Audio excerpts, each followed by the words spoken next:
Sabemos lo que te hace reír. Hemos sido cómplices. Sabemos cuando tienes prisa. Y hemos visto todas tus travesuras. Conocemos tus secretos porque siempre hemos sido parte de ellos. Calzado Rómulo, más de 3 décadas ofreciendo el verdadero bienestar para sus pies.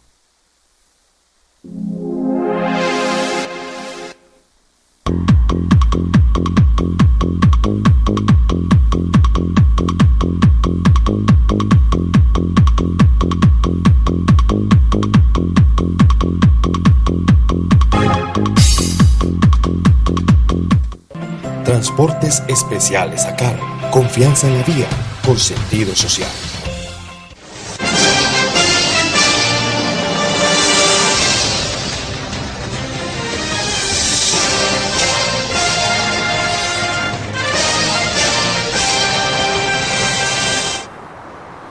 Amables televidentes, los saluda José Alberto Tejada Echeverri presentándoles el programa institucional del Canal 2 informativo Nuestra Gente.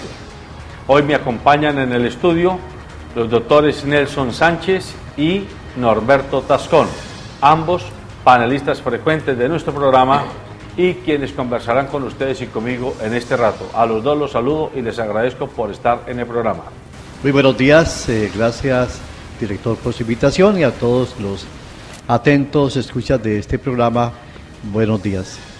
Muy buenos días para toda nuestra amable audiencia, igualmente para usted, José Alberto Tejada, para el doctor Nelson Sánchez y efectivamente dispuestos a hablar de los temas de actualidad en el informativo. Muy bien, bueno, comencemos hablando de Venezuela. ¿Por qué hablando de Venezuela? Porque ya se han decantado los últimos resultados electorales y se ha confirmado que la mesa unitaria de la oposición venezolana se quedó con las 2/3 partes de la Asamblea Congresional de este país. Es decir, el Congreso de la República de Venezuela quedó controlada mayoritariamente por la oposición al chavismo. Y esto, políticamente hablando, para el gobierno actual, tiene muchas implicaciones, puesto que, dicen los expertos, el hecho de tener mayoría calificada, como se conoce en el argot político, le da a esa oposición que hoy entra victoriosa al Congreso facultades tan amplias como la de convocar a un referendo para pedir la cabeza del presidente Maduro a partir de abril del 2016, cuando él llega a la mitad de su periodo, que va hasta el 2019. Así que eso, la autorización de amnistías, las reformas tributarias, la nominación de nuevos jueces en las diversas cortes, la nominación del procurador, etcétera, todo este tipo de cambios son los que se presume esa oposición, de mantenerse unida, obviamente, va a comenzar a impulsar.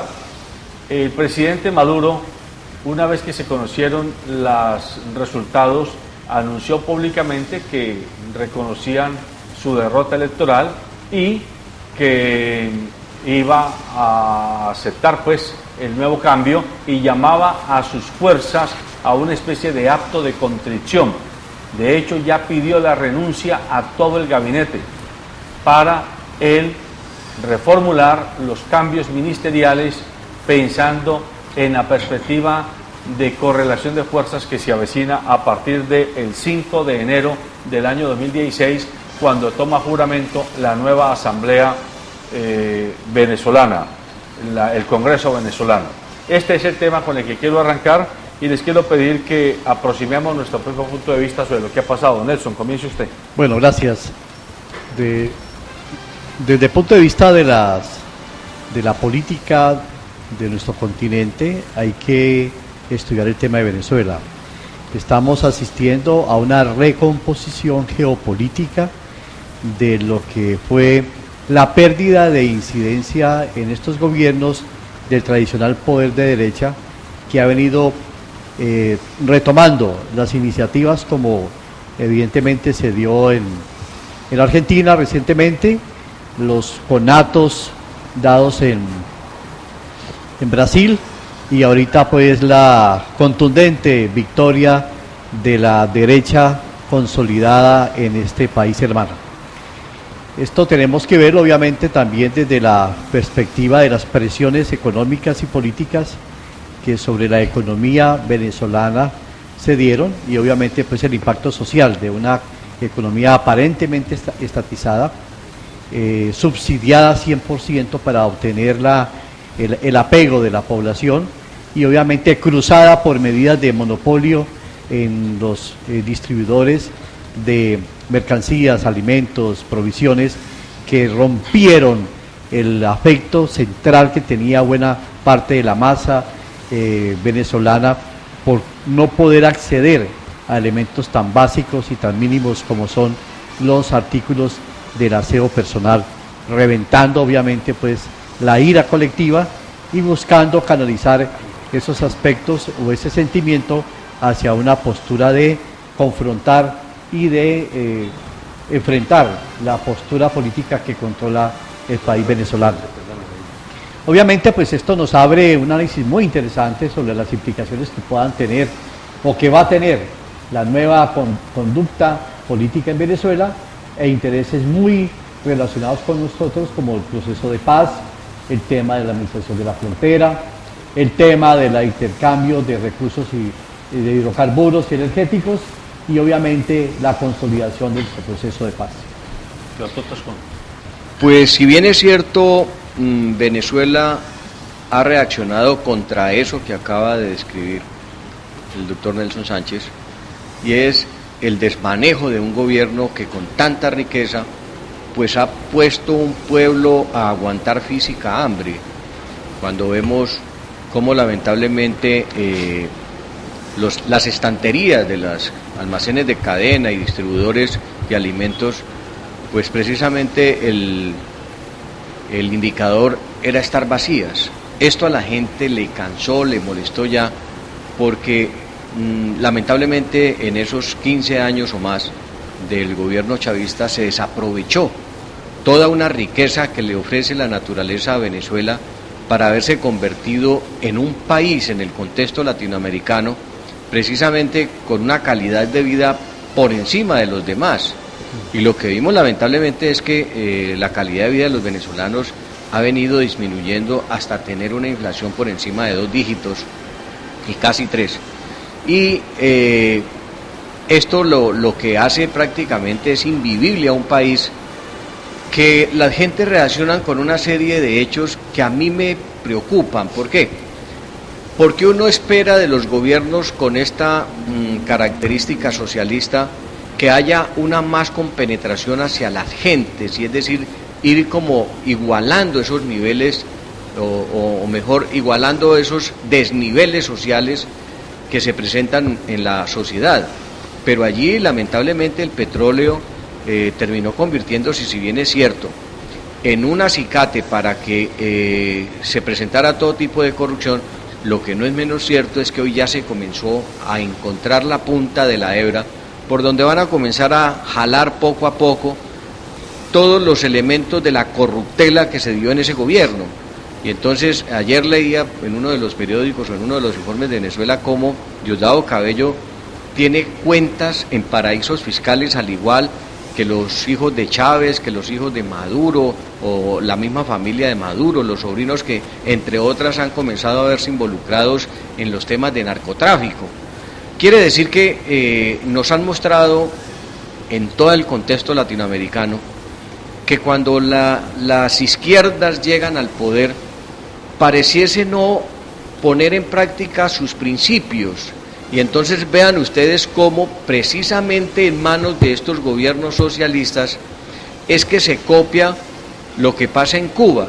Entonces no va a haber unas democracias realmente escogidas por su pueblo, sino taimadas por esos gobiernos para perdurarse en ellos.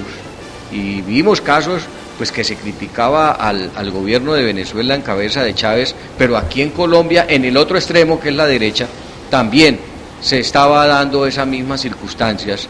Y lo que nos muestra es que estos extremos, tanto derecha o izquierda, buscan antes que la calidad de vida de sus ciudadanos es perpetuarse en el poder para hacer del poder, y con ello nos lleva a concretar de que esos cambios van dándose permanentemente. Entonces hay una horda que lleva a los gobiernos a volverse de extrema derecha o extrema izquierda, pero automáticamente llega el momento de cansancio y las gentes, ya hastiadas de eso, comienzan a votar en contra, y vemos cómo estos gobiernos van dando la giro nuevamente hacia el centro.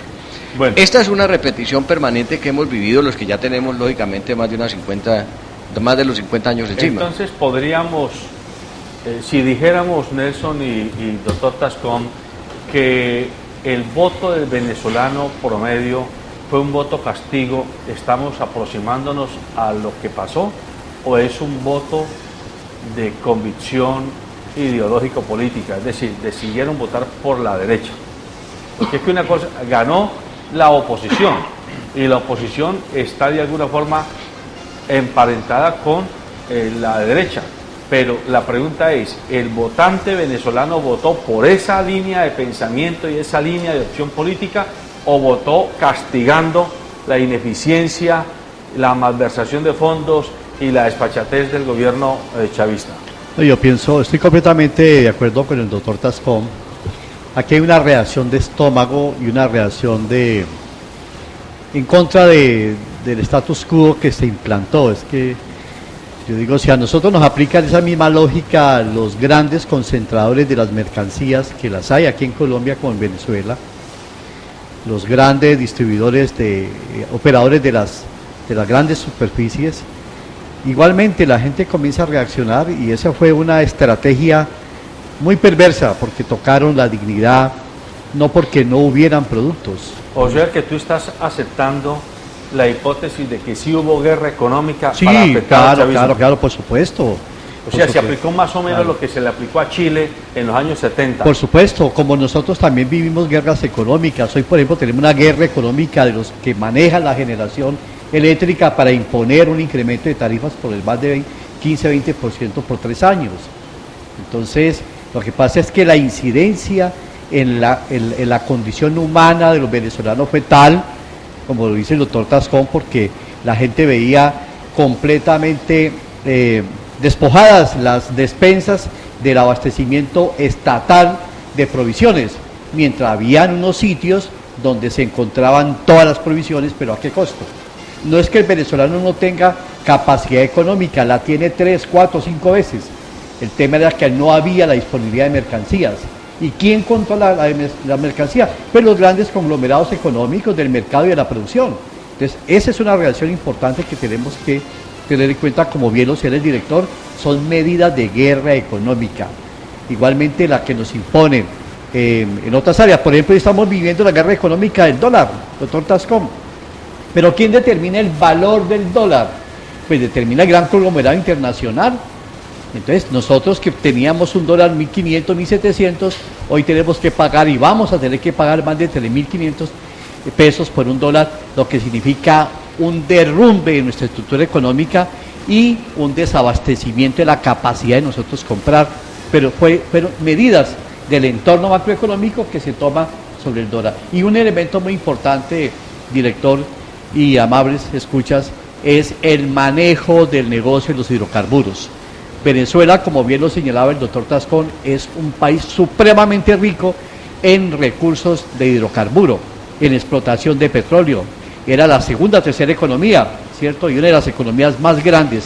Pero Estados Unidos tomó la decisión de bajar y comenzar a activar otros proveedores de hidrocarburos, ¿cierto?, en el Medio Oriente, y comenzar a habilitar parte de sus reservas. Entonces, el galón pasó de 110, 105 dólares a menos de 40 dólares, lo que significa un colapso tenaz para esa economía venezolana, para nuestra economía y todos de los que dependen de colocación de su capacidad económica a partir de la explotación de este renglón económico. O sea, doctor Tascón, que no hay que pensar de manera ingenua que como hubo cambio en el Congreso venezolano, se avecinan mejores épocas para Venezuela, entre comillas, porque la dirigencia que entra al poder ahora digámoslo, es mejor que la dirigencia que está siendo castigada. Quiero decir, y hay muchos columnistas internacionales que han escrito explicando con detalles las fechorías de los que hoy están, de algunos de los dirigentes que hoy están en la llamada Mesa de Unidad Democrática, que son oposición en Venezuela. Se habla de Leopoldo López, el que está hoy como preso político, se habla de la Tinteri, ¿cómo se llama la señora? La esposa de él. Tinteri. Y se habla de otros, el propio Capriles, que no son precisamente ninguna pera en dulce, no son apóstoles de la democracia. Han estado inmersos en corrupciones, han estado inmersos en escándalos anteriores, y de alguna forma uno diría, esa es la gente que va a estar detrás de la nueva estrategia o estructura de poder. Entonces, para quienes hoy hacen cantos y odas a la libertad y a la democracia, habría que decirles, es cierto que ha ganado la oposición en Venezuela, y es cierto que han sido no relativamente, sino abrumadoramente estúpidos y perversos muchos de los dirigentes del chavismo que se ayudaron ellos mismos al desbancadero, pero los que vienen no son necesariamente mejores que ellos. Pues ese es el gran sofisma que esperamos se diluya. Usted acaba de decir una cosa que es absolutamente válida. Si bien es cierto, hoy la oposición ha ganado y tiene las dos terceras partes para tomar decisiones drásticas, lo que no es menos cierto es que esta asamblea congresional que tiene Venezuela termina sus funciones en diciembre. De ir hasta el 30 de diciembre, ellos creo que entran en un receso el 15, y la nueva asamblea entra a partir del próximo año. Época en que van a pasar, porque perfectamente se pueden aprobar cualquier cantidad de leyes que le entreguen al gobierno de Maduro cualquier posibilidad de maniobrar, hasta el punto que Maduro ha hablado de un repliegue, de bofetadas, de que van a atornillar, por ejemplo, a la Corte Constitucional para que las reformas no se caigan o para que no pasen algunas. Por ejemplo, se habla ya de referendo para derogar el mandato de Maduro. Y en ese orden de ideas vamos a tener un elemento que es el que tiene que comenzarse a disuadir. Recuerde que esta oposición en Venezuela no es de ahora, lleva ya 3, 4 periodos eligiéndose y no han podido derrotar al chavismo. En esta ocasión yo diría que se juntaron más que la oposición, se juntaron los intereses de los que Nelson hablaba. Es un pueblo ávido de comida, es un pueblo que ha sido maltratado por las políticas públicas del gobierno, porque tiene una cantidad de vecinos que están dispuestos a venderles, entre ellos nosotros los colombianos. Pero es que el problema no es que les vendan, sino que paguen.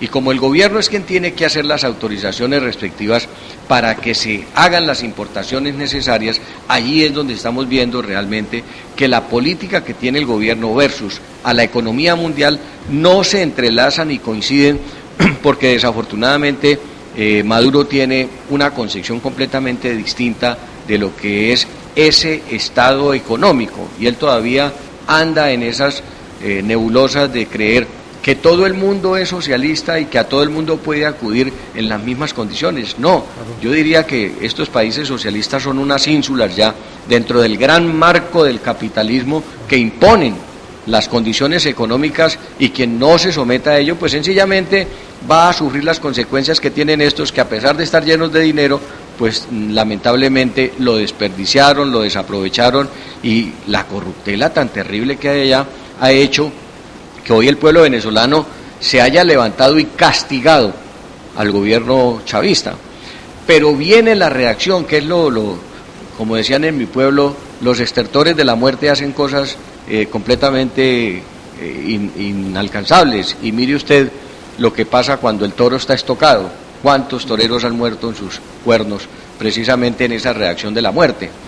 Y aquí lo que estamos viendo es que Maduro está llamando e incentivando a la gente, y por eso me parece que esta etapa siguiente va a ser muy importante, en el proceso postelectoral de Venezuela, porque no sabemos la reacción que tiene el gobierno de Venezuela para desbaratar esa mayoría absoluta que ellos han montado y que la tienen precisamente para hacer lo que quieran. Ahí hay 3 indígenas dentro de los 162 que perfectamente pueden hacer cosas, dentro de los 112 que pueden hacer cosas que desbaratarían ese número que necesita la oposición para hacer esos cambios tan radicales, pero también al interior del chavismo pueden darse las mismas circunstancias, hasta donde ya un gobierno deteriorado y arrinconado no termina siendo útil en eso. Y le dejo como entremés algo que hemos leído, y es que el chavismo intentó en las elecciones pasadas hacerle conejo o hacerle trampa a las elecciones, y lo que hemos escuchado es que hay un general Padrino que dijo: yo no me presto para que vayan a hacer de las elecciones venezolanas lo que quieren hacer, es decir, trampear. A propósito de eso, circularon por redes sociales, Nelson, antes de las elecciones,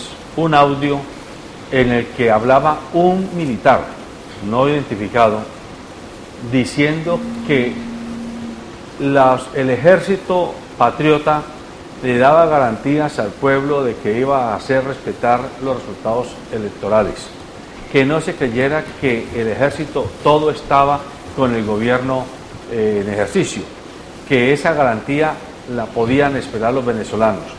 Y después de las elecciones, en el día de ayer o antier, comenzó a circular la versión de que un tal militar de nombre Padrino López, casualmente de apellido López como el preso político, como Leopoldo, se le había plantado a Diosdado Cabello, quien había sacado pistola al interior, me imagino yo, allá del Palacio de Miraflores, y había dicho que no iban a respetar los resultados electorales, y entonces Padrino López había ordenado que pusieran las tanquetas al pie del Palacio de Miraflores, como indicándole: no vamos a aceptar este golpe de mano. ¿Usted le cree a esas versiones, Nelson? ¿Usted le parece que son razonablemente creíbles, o usted considera que es más una especulación con el ánimo de acabar de desprestigiar al gobierno que está siendo derrotado electoralmente? Bueno, yo creo que hay operan ambos fenómenos, tanto la posibilidad de enfrentamiento de las cúpulas, pues la teoría de poder señala de que hay condiciones donde se fractura el poder por las presiones de los que son sometidos y que ya no quieren seguir siendo sometidos. Entonces ya todos tenemos que tener claridad de que hubo una reacción popular independiente de los efectos que motivaron esa reacción, pero la hubo. O sea, que el 75% de los venezolanos que salieron a votar, votaron de verdad. Sí, de verdad, por el papel higiénico, por el cepillo de dientes, por la crema dental, por la disponibilidad de la harina pan, etcétera, etcétera. Pero bueno, fue una disposición masiva, contundente. Eso no, en cualquier panorama político no lo podemos desconocer. Y obviamente lo que se ha venido teniendo es unas presiones internacionales, doctor Norberto y director, en relación con la incomodidad que el entorno político que controla este patio de América Latina ha sentido por las posturas y posiciones del gobierno venezolano y particularmente de la corriente que estaba dirigiendo este Estado. Todos sabemos cómo se les configuró América Latina a partir de la unión de un pensamiento que en el marco de la política nos pareció interesante, que fue el ALBA, y que fue la asociación de gobiernos, comunidades, en la perspectiva de tener una postura más independiente frente al controlador americano de nuestros recursos y de nuestras economías.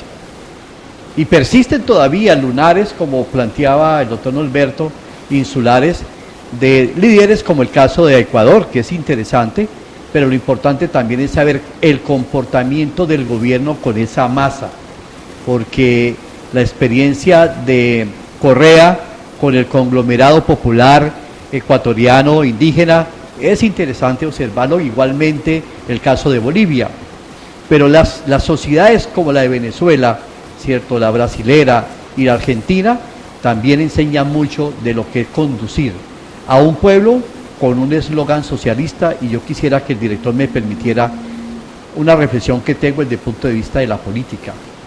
No se puede declarar socialismo por decreto. Correcto, estoy de acuerdo. No se puede declarar socialista porque yo lance una campaña o un eslogan. Y este es un aprendizaje que nosotros tenemos como ciudadanos que aprender.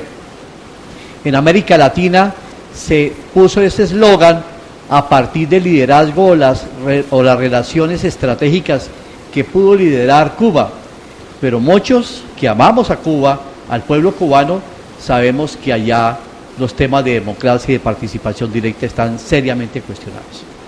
Y en ese mismo sentido también observar las posturas de los aparatos militares.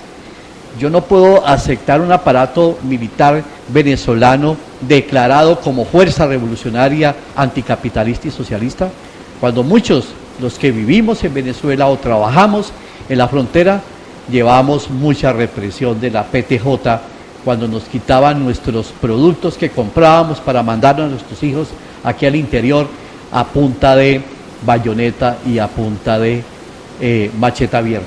Bueno, y yo quiero ahora que nos comencemos a venir para Colombia y les voy a proponer un primer tema. ¿Podría asimilarse lo que acaba de pasar en el gobierno venezolano con lo que le pasó al Polo en el gobierno distrital de la anterior, no el de Petro, sino el anterior, el de Clara o el de Moreno? El de Moreno, el de Samuel Moreno, donde el Polo, que era de alguna forma el partido político que estaba avalando a ese gobernante, cerró los ojos hasta el final y no quiso reconocer que ahí había una corruptela y una sinvergüenzada de tono mayor, hasta que cuando lo hizo ya era extemporáneo, ya se había dejado desprestigiar su posición política como garante ante el electorado. No le habrá pasado a Maduro y a su grupo de élite algo similar, porque por primera vez Maduro, ahora con las elecciones encima, reconoció que había que revisar prácticas de corrupción en la cúpula chavista, hasta cuando la crisis colombo-venezolana que ocurrió en agosto, Maduro decía que quién hablaba de corrupción, que quién hablaba de malos manejos, que eso era la derecha internacional la que estaba tratando de desprestigiar al chavismo. Pero ahora es el mismo Maduro el que dijo, hombre, tenemos que hacer un acto de contrición y revisar las prácticas de corrupción que tenemos.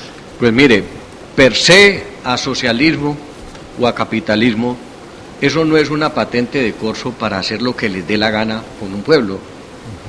Y ahí es donde yo considero que lamentablemente hay ciertos gobiernos que se enmarcan dentro de un cascarón, y para tomar el caso que usted plantea, de socialismo y de hablar de igualdad de clases y del mejoramiento de la calidad de vida, etcétera, pero lo que estamos viendo es que quienes están metidos en todo ese cascarón y picaron el huevo antes, pues son precisamente personas que estuvieron en épocas pasadas, recientes, en otros partidos inclusive de más ultraderecha que de izquierda.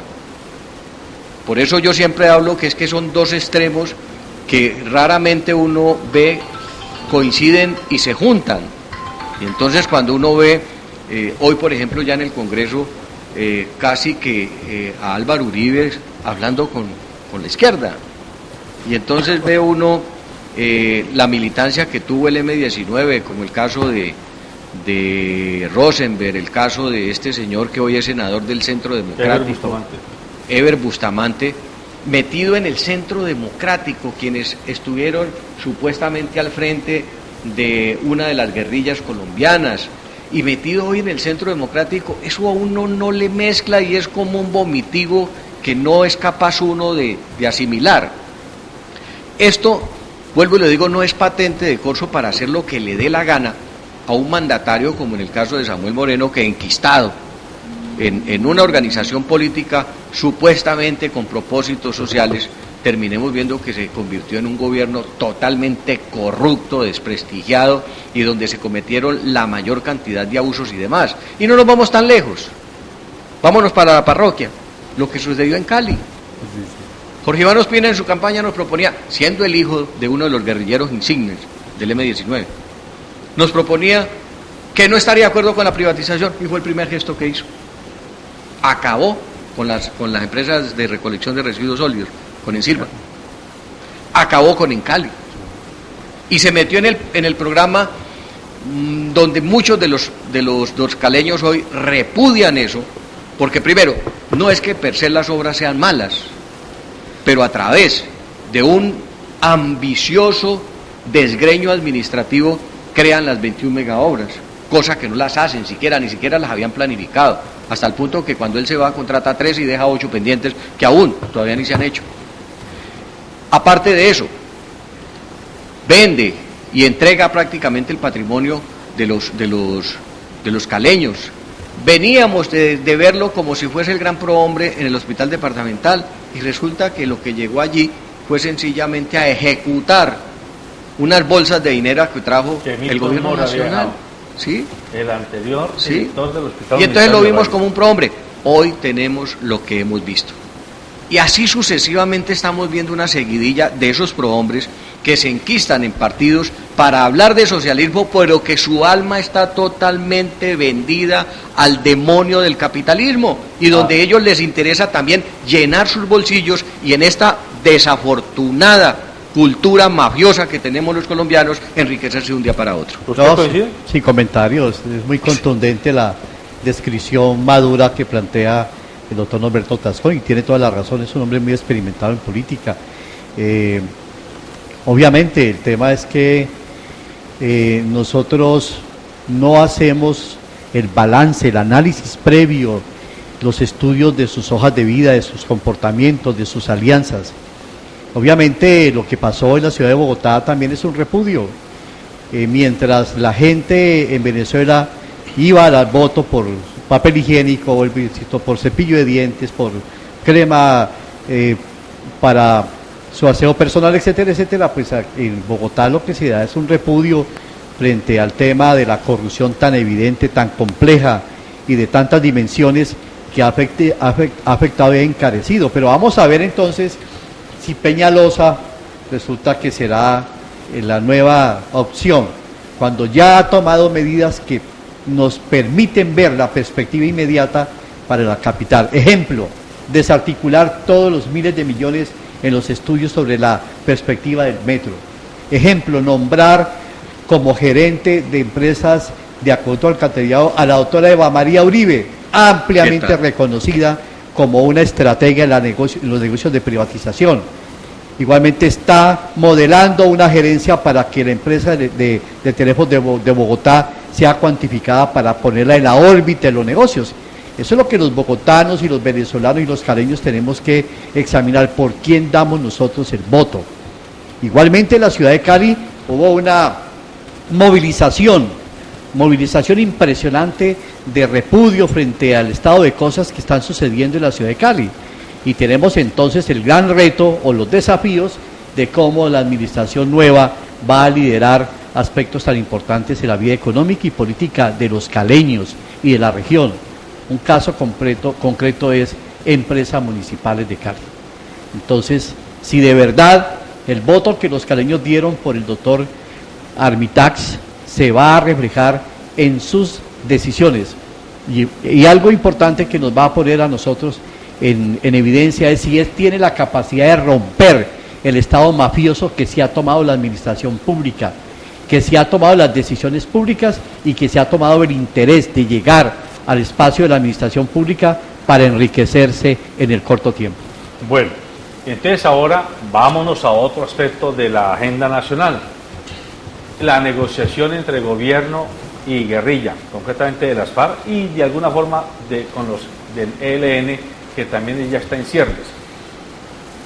Algunos analistas dicen las FARC son grandes perdedoras en los resultados electorales de Venezuela, porque al posicionarse como poder mayoritario la derecha venezolana o la centroderecha, para no decir solo derecha venezolana, pues va a dejar de estar el espacio que le daba como caldo de cultivo a la guerrilla colombiana, la posibilidad de pernoctar allí, de mantenerse, de esconderse, de refugiarse, etcétera, a nivel de sus dirigentes, mientras aquí se estaba haciendo negociación o se estaba empujando la guerra. y eso mismo le va a pasar al ELN, dicen algunos analistas, refiriéndose al cambio de poder en Venezuela. Y hay otros que están planteando que es el momento en el que definitivamente se puede aprovechar en un sentido más amplio la posibilidad de aterrizar aún más la negociación entre gobierno y guerrilla, porque a las FARC no le hacía falta el resultado electoral para ya tener conciencia plena de que el único camino posible de éxito político es la negociación política. ¿Coinciden ustedes con cuál de las dos apreciaciones? ¿La de la derrota para la FARC o la de que no era necesario ese resultado electoral para mantener la línea de negociación que se ha venido agenciando? Bueno, ese es un tema que nos coloca en el contexto de las conveniencias, y pues ahí tenemos también que hacer referencia a la geopolítica. ¿Cuál es el beneficio que puede recibir un proceso político con el aval o el reconocimiento popular? Entiendo que es la inquietud. El tema de las negociaciones con la FARC es un tema de la lógica de la confrontación y el estado de ese proceso. Obviamente un proceso ampliamente cuestionado, una postura ya de las FARC con mucho impacto en la vida social y económica de amplias comunidades del territorio colombiano, particularmente de la ruralidad, y obviamente una saturación en nosotros los colombianos del flagelo de la guerra, tanto del aporte que hacia la violencia puede dar esta organización alzada en armas, como también del cruce de la violencia por parte de las BACRIM, del paramilitarismo y también de la violencia económica que ejercen los grupos económicos que inciden en la calidad y la condición de vida de los colombianos. La negociación avanza y avanzará como una necesidad también de armonizar el entorno económico y político para el entorno que mueve los hilos de la economía y del estatus de los poderes. Acá va a haber algo muy importante y yo pienso que tenemos que estar atentos, es los cruces que se puedan generar entre las reacciones extremas en Venezuela y los cruces o las coincidencias que se puedan generar en las extremas de estas fuerzas de poder que contraponen contra la institucionalidad, bien sea de las FARC o bien sea de las BACRIM o bien sea del paramilitarismo, que pueden encontrar en la confrontación venezolana un escenario de revitalizar poderes y también de estimular acciones de oposición armada en Venezuela. Yo diría que en esto que le ha pasado a Venezuela y mirando el contexto de lo que es la mesa de negociación de La Habana con la guerrilla, muchos colombianos estábamos preocupados de qué podía pasar, pero creo que el mal manejo que ha dado Maduro a estas relaciones de Colombia y Venezuela, especialmente con el cierre de la frontera, que es una frontera muy amplia, yo diría que eso fue lapidario para la derrota del chavismo, porque es que todos esos estados que están en la frontera de Colombia con Venezuela votaron en contra del chavismo. Y eso generó una reacción en cadena como consecuencia no solamente del cierre de la frontera, sino de la prohibición precisamente de que ese corredor donde uno no distingue quién es venezolano y quién es colombiano, y donde muchas familias conviven y sus hijos o son colombianos o son colombo-venezolanos, pues genera toda esta serie de fricción. Pero la guerrilla, no podemos negarlo, tenía un socio muy estratégico en el gobierno venezolano. ¿Qué me preocupa de todo esto a mí? Que giremos 180 grados. Y entonces ya Venezuela termine convirtiéndose en un aliado, por ejemplo, del extremo de derecha representado en el Centro Democrático. Y eso puede ser de pronto más malo el remedio que la enfermedad.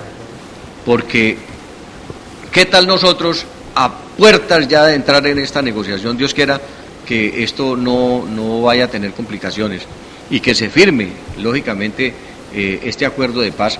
Porque a mí me parece que ya las guerrillas tomaron la decisión y todos han estado allá, todos los comandos guerrilleros de esa organización han estado en Cuba, han estado sentados en esa mesa, y ya hay una decisión unánime porque saben que definitivamente Colombia es mejor sin esos atenuantes que no solamente es la guerrilla como tal, sino lo que ha surgido como consecuencia de acabar con la guerrilla, como fueron la creación de los grupos paramilitares y con ellos la degradación del conflicto armado, que involucró lamentablemente a poblaciones donde nosotros vimos finalmente todas las masacres y matanzas que se hacían así, con sevicia, simplemente porque se creía que el uno era amigo del otro o tal. Entonces, en buen momento, creo que el gobierno va a anunciar definitivamente que se va a reunir con el ELN, el otro reducto de las fuerzas rebeldes que queda por entrar a este gran acuerdo nacional por la recuperación de la paz. Por eso veo que si avanzan las conversaciones y la guerrilla piensa sabiamente, van a acelerar el proceso. Y lo que se tenía, por ejemplo, para el 23 de marzo, ellos lo van a tener en cuenta y van a decir, aquí no nos vamos a dejar meter en semejante barajona, claro. Y es para ellos más saludable ganarse lo que ya está ganado que poner en juego lo que está ganado. Y apostarle realmente a una paz que los colombianos aplaude, acepta, hasta el punto que el Centro Democrático no ha tenido ningún eco cuando se aprueba la ley del plebiscito para aprobar o improbar el acuerdo de paz. Aquí lo que queda ya son los toques finales que no se pueden quedar en simplemente shows mediáticos que no van a ayudar en nada al conflicto, pero sí va a haber una situación que a Venezuela le queda muy incómoda, y es que recuerden que los grupos paramilitares en su gran mayoría migraron a Venezuela y los tienen allá. Es correcto. Los tienen allá, haciéndoles el mismo daño que nos hicieron acá. ¿Por qué? Pues porque nosotros no podemos negar que así al expresidente Uribe no le guste, pues este gobierno en estos 6 o 7 años que lleva, arrinconó a estas fuerzas rebeldes, ha atacado frontalmente a la guerrilla, ha atacado frontalmente, por ejemplo, al paramilitarismo, y bien o mal, pues lógicamente enquistado en nuestra cultura, eso de la delincuencia común y en la cultura del mafioso de hacerse ricos, así se acabando con los demás como la ley de la selva, no desconoce que para nosotros y para esta guerrilla y para el pueblo colombiano es supremamente importante adelantar ya esa firma del tratado. ¿Coincide usted que... Perfectamente, y Venezuela será un tema para rato, y diría para siempre, porque somos países hermanos. Todos los colombianos tienen que tener algo con Venezuela. Mi familia, mi hermano mayor, mis sobrinas están en Venezuela, porque son países hermanos y son países hermanados por dinámicas. Históricamente éramos una sola unidad territorial. Obviamente. Y entonces, lo que nos anuncia el doctor Norberto muy sabiamente es que esa frontera es zona de reserva. Y es zona de reserva o tierra de conflicto que se aprovechará de acuerdo al control de los movimientos políticos que tengamos. Así como Colombia fue tierra de los forajidos venezolanos, amparados por los gobiernos de Uribe y el gran gobierno de derecha colombiana, pues obviamente ahorita Venezuela, con la nueva dimensión política que se asume, pues va a dar mucho oxígeno a todas esas fuerzas que se irán a consolidar en esa frontera para enfrentar los temas del desarrollo del conflicto colombiano. Y esto deberá acelerar las negociaciones para tomar preventivamente medidas tanto para los actores que quieren consolidar un proceso de paz como para el gobierno. Y nos pone en una situación compleja, doctor Norberto y director y amables escuchas de este programa. Las cosas no están resueltas, porque el tema es que tenemos centenares de kilómetros de frontera que no controlamos, que no tenemos presencia, ni el gobierno venezolano ni el Estado colombiano, por la naturaleza geográfica y geopolítica que allí hay, y también por los poderes mafiosos que se desarrollan en la comercialización de petróleo, de mercancías, de poderes, y obviamente en unas zonas que han sido muy dispuestas para la concentración de fuerza insurgente o del paramilitarismo o de la BACRIM. O sea, aquí vamos a ver la línea realmente de la voluntad de la nueva dirección política de Venezuela con la línea de la voluntad del presidente Santos para hacer que la frontera no sea una tierra de nadie manejada por estos intereses perversos contra la paz y por la violencia en ambos países. Bueno, y dentro de todo ese espectro geopolítico de las relaciones entre Venezuela y Colombia, hay al interior de la negociación en La Habana un tema que está puesto sobre la mesa, los llamados terrepaz, los territorios de reservas, las reservas territoriales para la paz, que es la apuesta y la propuesta que las FARC están haciendo para que hayan unas zonas en el país delimitadas donde a ellos se les dé preeminencia, se les dé visibilidad, autonomía, presupuesto, pero advirtiendo que no están diciendo que van a ser algo así como islas autárquicas dentro de Colombia, sino que, de hecho, y ya se lo plantearon algunos medios, que cuando fueron los cacaos a La Habana hace 2 meses, los 8 líderes de los grandes grupos empresariales, este fue uno de los temas que tocaron, y las FARC les dijeron, nuestra propuesta es que vengan ustedes a hacer inversión en esos terrepaz, inversión donde hayan descuentos tributarios, a cambio de que generen empleo, a cambio de que desarrollen infraestructura, etcétera. Hay quienes dicen que es muy importante esa alternativa y hay quienes dicen que es muy peligrosa, porque esconde la trampa de las que llamó Álvaro Gómez Hurtado las repúblicas independientes. Y entonces se divide la opinión pública. Álvaro Uribe Vélez dice, esto es inaceptable, y el Centro Democrático. El gobierno, a través del ministro de Interior, dice, es una propuesta que está sobre la mesa para permitir que al interior de esos territorios la militancia de las FARC entre a hacer su proceso de reinserción social. ¿Cómo la ven? Brevemente, porque tenemos poco tiempo. Pues Alberto, a mí me parece que esto no es anormal. Usted no puede sacar a los monos de la selva para ponerlos a vivir en la ciudad. Pues hay que volverlos a la selva, si es que usted quiere que los tenga bien. ¿Dónde aprendió tanto dicho, hombre? Entonces yo lo que creo es que la guerrilla lo que está pidiendo es su gente, quienes integran la guerrilla. No saquen al pescado del agua. Exactamente, no son ciudadanos de las universidades más importantes del país. Claro que hay muchos de ellos, pero su gran mayoría son campesinos. Perdóneme, doctor, una pequeña interpretación. Y parece que la guerrilla le ha dicho claramente al gobierno en la mesa negociadora, con nosotros la negociación no es como con el M-19 y con el EPL. No estamos pidiendo un taxi para nuestros militantes, ni estamos pidiendo 2 millones o 3 millones para nuestros militantes. Estamos pidiendo integrarlos al postconflicto. Eso debe ser así, José Alberto. Es que a mí me parece que ahí es donde está la importancia del proceso.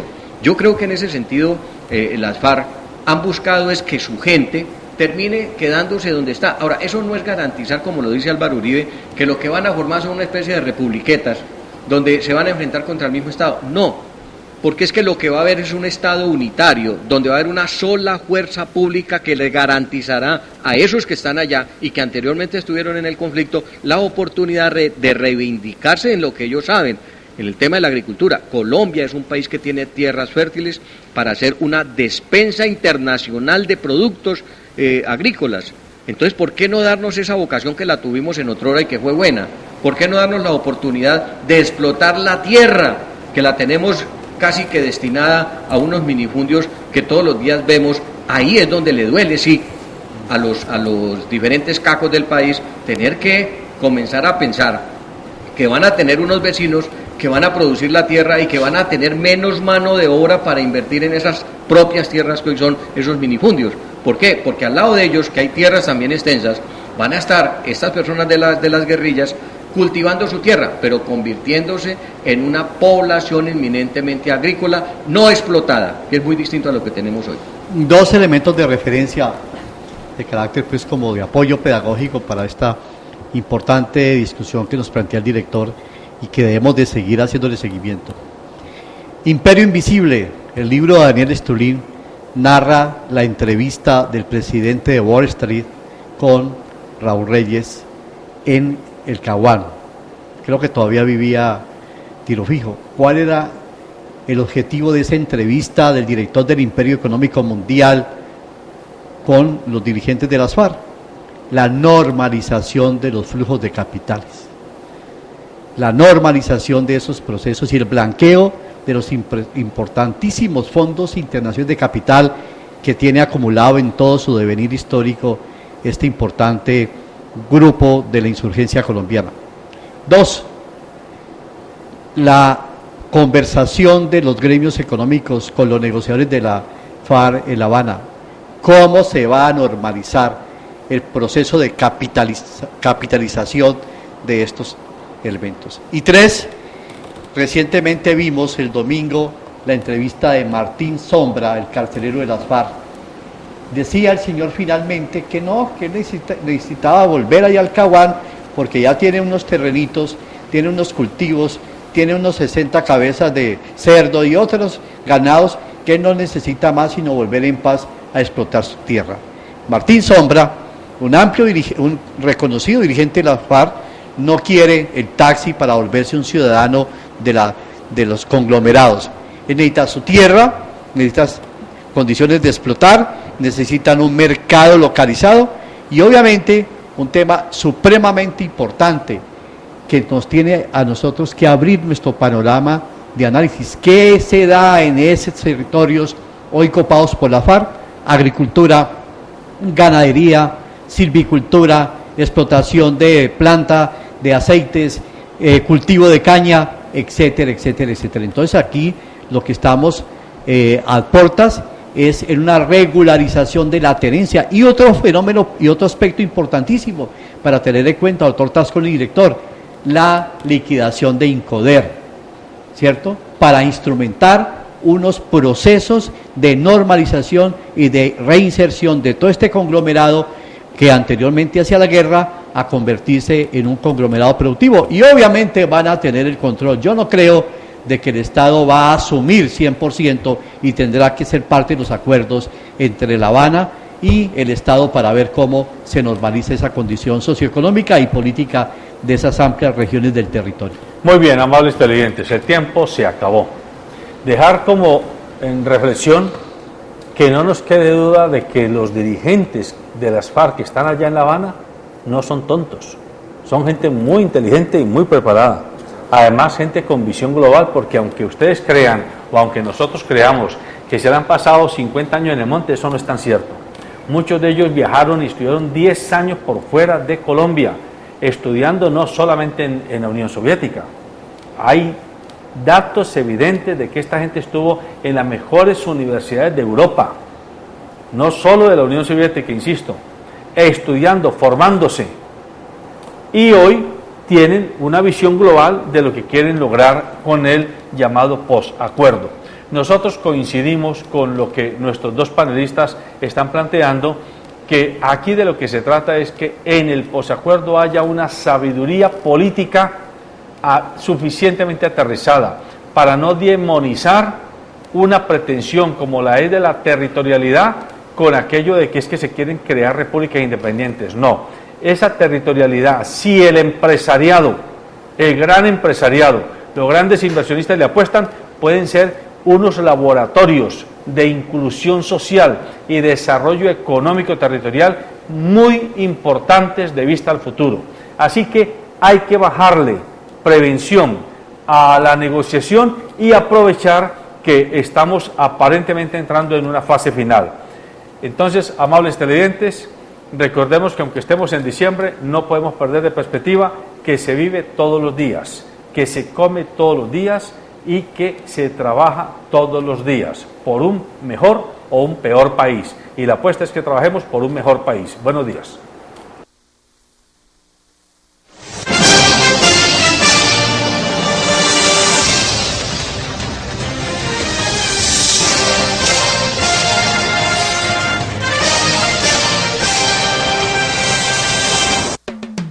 Sabemos lo que te hace reír. Hemos sido cómplices. Sabemos cuando tienes prisa. Y hemos visto todas tus travesuras. Conocemos tus secretos porque siempre hemos sido parte de ellos. Calzado Rómulo, más de 3 décadas ofreciendo el verdadero bienestar para sus pies.